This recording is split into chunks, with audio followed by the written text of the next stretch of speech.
السلام علیکم ناظرین، پیارے ناظرین، آج ہم آپ کو حضور پاک صلی اللہ تعالیٰ علیہ وسلم اور حضرت علی رضی اللہ تعالیٰ عنہ کی محبت کا بہت ہی خوبصورت واقعہ سنانے جا رہے ہیں۔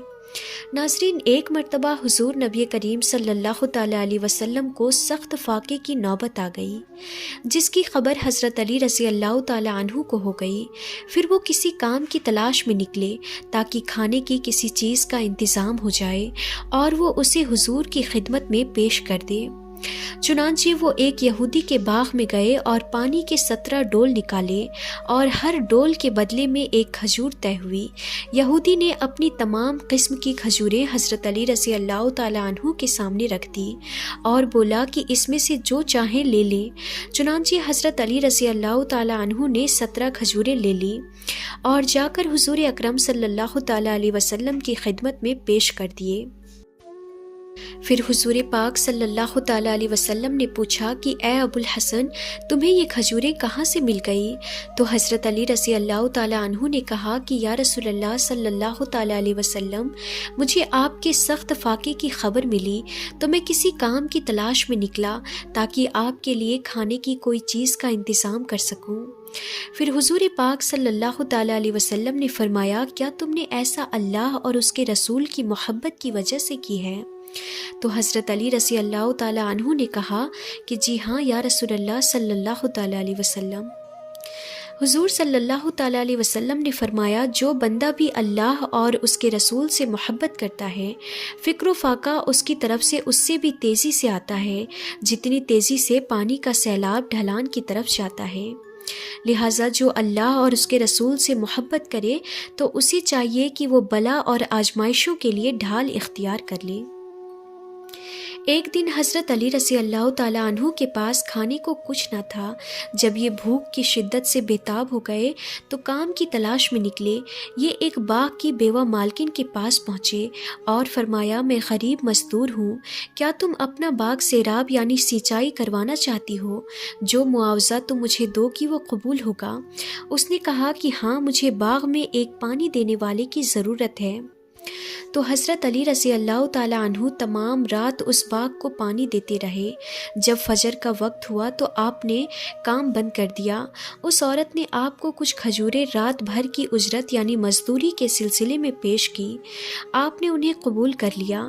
بھوک کی شدت سے کلیجہ منہ کو آ رہا تھا۔ دل چاہا کہ تھوڑی کھجوریں کھا کر پانی پی لوں، لیکن فوراً خیال آیا، اللہ کے رسول صلی اللہ تعالیٰ علیہ وسلم بھی اکثر بھوکے رہتے ہیں، کہیں ایسا نہ ہو کہ آپ فاقے سے ہوں اور میں اپنی بھوک مٹا لوں۔ انہوں نے فوراً کھجوریں کھانے سے اپنا ہاتھ روک لیا۔ غرض حضرت علی رضی اللہ تعالیٰ عنہ کھجوروں کی پوٹلی بغل میں دبائے اس غرض سے حضور صلی اللہ تعالیٰ علیہ وسلم کی طرف روانہ ہو گئے کہ آپ صلی اللہ تعالیٰ علیہ وسلم کے ساتھ بیٹھ کر کھجوریں کھائیں گے اور اپنی بھوک بھی مٹائیں گے۔ تو رسول اکرم صلی اللہ تعالیٰ علیہ وسلم ابھی حجرے سے باہر تشریف نہیں لائے تھے، اسی لیے حضرت علی رضی اللہ تعالیٰ عنہ مسجد کے گوشے میں فرش دراز ہو گئے۔ پھر تھوڑی دیر کے بعد رسول پاک صلی اللہ تعالیٰ علیہ وسلم تشریف لائے تو دیکھا کہ اللہ کا وہ شیر ننگے بدن زمین پر سو رہا ہے، خاک جسم پر لپٹی ہوئی ہے۔ آپ صلی اللہ تعالیٰ علیہ وسلم نے فرمایا، اے مٹی کے مالک، اٹھ جاؤ۔ حضرت علی رضی اللہ تعالیٰ عنہ نے اٹھ کر کھجوروں کا نذرانہ خدمت اقدس میں پیش کیا۔ حضرت علی رضی اللہ تعالیٰ عنہ نے حضور پاک صلی اللہ تعالیٰ علیہ وسلم کو آخری غسل دیتے وقت جو تاریخی الفاظ کہے وہ پوری امت کے جذبات کی ترجمانی کرتے ہیں۔ حضرت علی رضی اللہ تعالیٰ عنہ نے فرمایا، میرے ماں باپ آپ صلی اللہ تعالیٰ علیہ وسلم پر قربان۔ آپ صلی اللہ تعالیٰ علیہ وسلم کی وفات سے وہ چیز جاتی رہی جو کسی دوسرے کے منہ سے نہ گئی تھی، یعنی وحی کا سلسلہ ختم ہو گیا۔ آپ صلی اللہ تعالیٰ علیہ وسلم کی جدائی ایک عظیم صدمہ ہے۔ اگر آپ صلی اللہ تعالیٰ علیہ وسلم نے صبر کا حکم نہ دیا ہوتا تو ہم آپ صلی اللہ تعالیٰ علیہ وسلم پر آنسو بہاتے، دل کے زخموں کا علاج پھر بھی نہ ہوتا۔ چشم اقوام سے ہے مخفی حقیقت تیری، ہے ابھی محفل ہستی کو ضرورت تیری۔ جب رسول اللہ صلی اللہ تعالیٰ علیہ وسلم کو ہجرت کا حکم ہوا تو اس وقت آپ صلی اللہ تعالیٰ علیہ وسلم کے پاس کفار کی امانتیں تھیں جو آپ صلی اللہ تعالیٰ علیہ وسلم کو نعوذ باللہ قتل کرنے پر آمادہ تھے۔ آپ صلی اللہ تعالیٰ علیہ وسلم نے جب حضرت ابو بکر صدیق رضی اللہ تعالیٰ عنہ کو ساتھ لے کر مدینہ کی طرف روانگی کا ارادہ کیا تو حضرت علی رضی اللہ تعالیٰ عنہ کو حکم دیا کہ چادر اوڑھ کر حضور پاک صلی اللہ تعالیٰ علیہ وسلم کے بستر پر سو جاؤ اور صبح ہونے پر تمام لوگوں کی امانتیں تقسیم کریں۔ جب تمام امانتیں ان کے مالکوں تک پہنچ جائے تو مدینہ کا سفر اختیار کریں۔ حضرت علی رضی اللہ تعالیٰ عنہ جب صبح کو اٹھے تو انہوں نے رسول اللہ صلی اللہ تعالیٰ علیہ وسلم کے مدینہ نکل جانے پر کفار کے غصے کو دیکھا۔ کفار نے اعلان کر دیا کہ جو بھی محمد کو زندہ یا نعوذ باللہ مردہ پیش کرے گا اس کو 100 سرخ اونٹ انعام میں دیے جائیں گے۔ کئی لوگ آپ کی کھوج میں نکل کھڑے ہو گئے۔ قریش کا بڑا لشکر غار ثور تک پہنچ گیا۔ حضرت علی رضی اللہ تعالیٰ عنہ کلیجے پر پتھر رکھ کے اپنے حبیب کے متعلق ان سازشوں کو دیکھ اور سن رہے تھے۔ ان سے ان کی بے چینی لمحہ بلمحہ بڑھتی چلی جا رہی تھی۔ حضرت علی رضی اللہ تعالیٰ عنہ نے جلدی تمام امانتیں ان کے مالکوں کو پہنچائی اور مدینہ منورہ کی طرف روانگی کا ارادہ کیا۔ سواری کا کوئی انتظام نہ تھا، نہ تو وہ مدینہ روانگی کا ارادہ ظاہر کر سکتے تھے اور نہ مکہ میں ان کا کوئی ساتھی اور مددگار بچا تھا۔ ایک طرف مدینے کا 500 کلومیٹر کا دشوار گزار راستہ تھا جن میں دشوار گزار پہاڑ ریت کے چلتے پھرتے ٹیلے تھے جن کو اڑا کر ہوا جگہ جگہ منتقل کرتی تھی۔ زہر آلود گرم ہوائیں، جنگلی جانور، گرمی، پیاس، نہ جانے کتنے ایسے خدشات جو زندگی کو ایک لمحے میں ختم کر دے۔ دوسری طرف اپنے محبوب کی پیاری زندگی ان کے پاس خیریت سے پہنچ جانے کی فکر تھی، ان سے جدا ہونے کی تڑپ تھی جس نے بچپن سے ایک لمحہ آپ صلی اللہ تعالیٰ علیہ وسلم سے الگ نہیں گزارا تھا۔ اب کئی دن سے اس پرنور چہرے کو دیکھنے کے لیے آنکھیں ترس گئی تھی۔ اب وہ خوف و شک کے 2 راہوں پر کھڑے تھے۔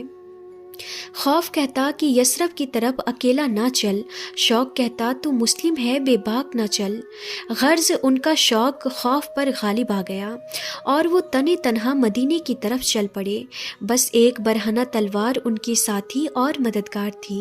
ابھی رسول اللہ صلی اللہ تعالیٰ علیہ وسلم کا قافلہ مدینہ پہنچا ہی تھا کہ حضرت علی رضی اللہ تعالیٰ عنہ جا پہنچے۔ یہ دیکھ کر ان کے حیرت کی انتہا نہ رہی کہ مکہ سے بے یار و مددگار اپنے عزیز وطن کو خیر آباد کہنے والے نبی جب مدینہ میں داخل ہو رہے تھے تو ان کا شاندار استقبال ہو رہا تھا۔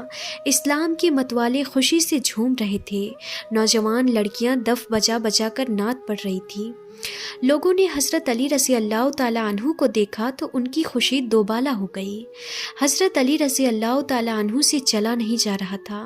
رسول اکرم صلی اللہ تعالیٰ علیہ وسلم نے خود ان کی طرف بڑھنا چاہا تو حضرت علی رضی اللہ تعالیٰ عنہ دوڑ کر آپ سے لپٹ گئے۔